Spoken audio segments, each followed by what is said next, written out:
ত্রিপুরা সুন্দরী মায়ের মন্দিরে দীর্ঘ 1 মাস 20 দিন পর বৃহস্পতিবার প্রণামী বাক্স খোলা হলো। ভক্তদের ক্রমবর্ধমান উপস্থিতির কারণে মায়ের প্রণামী বাক্সগুলি আগের তুলনায় দ্রুত পূর্ণ হচ্ছে। গোমতী জেলা ডেপুটি কালেক্টর কালিদাস ঘোষের উপস্থিতিতে এবং কড়া পুলিশ নিরাপত্তার মধ্যে মন্দিরের প্রণামী বাক্সে জমা দক্ষিণার গণনা শুরু হয়।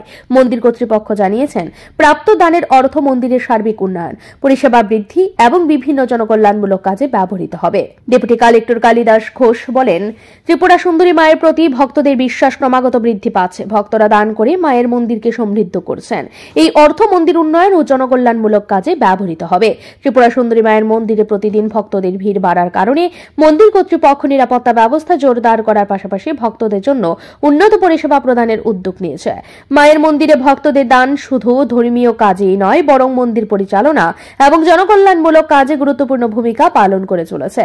মন্দির কর্তৃপক্ষ এই অবদানকে সাধুবাদ জানিয়েছে এবং ভবিষ্যতে মন্দিরের উন্নয়নে এই ধারা অব্যাহত থাকবে বলে আশাবাদ ব্যক্ত করেছে। ব্যুরো রিপোর্ট, ঋদ্ধি নেটওয়ার্ক।